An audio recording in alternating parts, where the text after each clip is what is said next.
Times. Back to John and Naga. Ben, thanks very much. I don't know why I'm thanking him for miserable weather, but it's not his fault, I suppose. Not really. It's not. We're going to talk newspapers. Lots going on in the weekend papers. Quite a breadth of stories, actually. Ollie Mann, writer and broadcaster, is here. And only with good news so that I get your thanks. Yeah, because you can see how miserable I am. That's when right. Bad, can't yeah. you? Now, should we do the front pages, though? I'm looking for a good story here.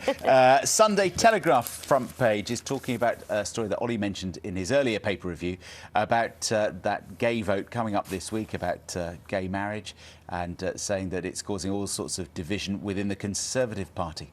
The Sunday Mirror is taking a look at former footballer, Paul Gascoigne, age 45, who is reportedly hooked on a mix of Valium and strong lager, who's told a friend that he's going to die if he doesn't quit drinking.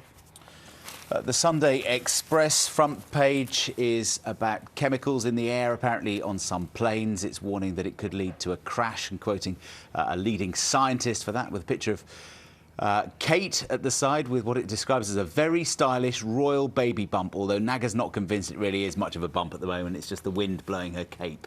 Oh, that's what I think. I think it's a cape, and it's the shape of the top.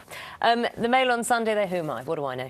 The Mail on Sunday takes a look at the Justice Secretary, Chris Grayling, who's apparently going to change the lifestyles of prisoners and take away all the frills that are beyond the reach of families on low wages. So they're saying no more Sky, less pocket money, more prison uniforms, and a ban on gay couples sharing cells. This is all planned by the government, according to the Mail on Sunday.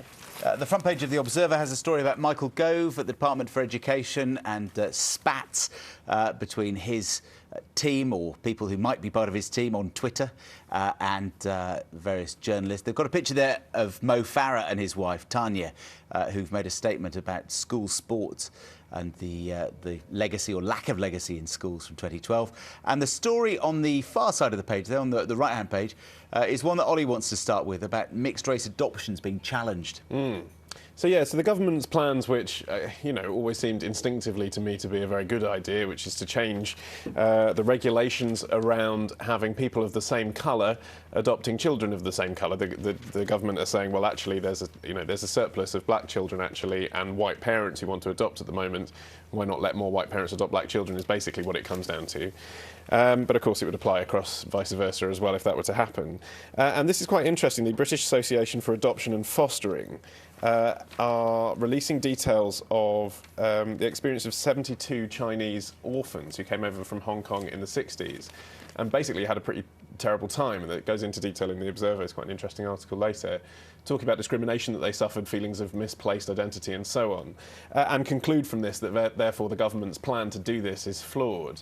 And of course you want to listen to the evidence, but on the other hand, one, it's not the 1960s anymore, it's 2013. Two, these people are Chinese, and as I say, really what we're talking about mostly now is black children, and that's a bit different in urban areas where there are more black people than there are Chinese people. And three, you just kind of think, well, OK, it might not be the best scenario. It might be that children flourish better when they're paired with people that are of the same colour as them. But actually there maybe should be some social engineering here to make sure that that doesn't happen. And secondly, it's preferential to a situation where they're just left in care homes when there are loving parents out there for them. So I hope that the government don't actually take this advice too seriously, whilst obviously reading it very carefully as well. I mean, it's a very tricky thing. It is, yeah. We've got the referendum on Scottish independence late. Yes, well, we haven't, of course. Year. Scotland has. No, Scotland has, of course. But I think we should expect this more and more speculation on whether or not people want to go. We all love a poll, don't we? We? Yes, this is the latest poll, and this is because they've changed the question this week, haven't they? They've changed the question from "Do you agree Scotland should be independent?" which was felt to be too leading, a bit like asking "Do you agree Gordon Brown is a rubbish Prime Minister?" They've changed that to "Should Scotland be an independent country?" And on the basis of that new question, the poll says just 1 in 3 Scots would say yes, which does sort of tell a lot of us what we kind of already knew, which is that, yes, the Scottish are obviously very prepared to vote for the SNP in lieu of Labour when Labour are a bit weak. But when it actually comes down to it, are they going to vote for independence? But Scottish friends of mine have told me about a conspiracy that is the rumour in Edinburgh, which I hadn't thought about before, which is that they've timed this exactly after the Commonwealth Games. I'd never really thought about that before, but it is true if you think about the Olympic effect and Team GB. If ever Scottish national pride is going to be at its highest in the next 5 years, it will be after the Commonwealth Games when you've had Team Scotland in Scotland. So long as the Commonwealth Games are a success and Team Scotland does well. Yes, absolutely. So yes, That's if you're a also proper a biggie. unionist, you want to hope that the Commonwealth Games fails terribly. And The Scotland do timing of badly. these things is so crucial. aren't they? I certainly wouldn't be. We were talking about the controversy of same-sex marriage in the papers earlier. This is a style of marriage which is going to be equally controversial this morning. A onesie wedding. Yeah. Have And you got a actually, onesie? We need to establish that first of all. I don't. My girlfriend has.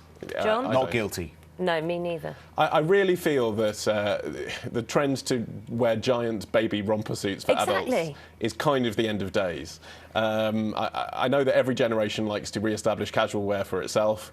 In the last decade, we had Crocs. You thought that might have been the nadir. But no, it turns out giant baby romper suits. But anyway, yeah, this is a couple who have got married. Kelly and Stuart Cott got married. Scott got married in Gretna Green in onesies. Not just them, but 10 of their wedding guests as well. Look, it's a fun picture. It's fun in the sun.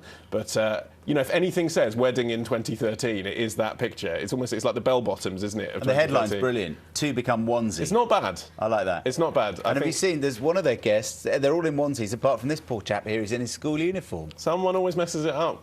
Or maybe it's a deliberate Oh, he's stance just in against this fashion trend. Or maybe it's a very intricate onesie that actually Good looks on like a him. full school uniform. Zips up at the Good back. on him, I say. You can put yours back on now. Okay, yes, yeah, absolutely. Or I will. for your girlfriend. Yeah. if you need Get back to bed. Ollie, thanks very much for being Great with us. pleasure. Always good getting your insights. Thanks. Thank you. It's just after 8:30. Coming up in this morning's programme.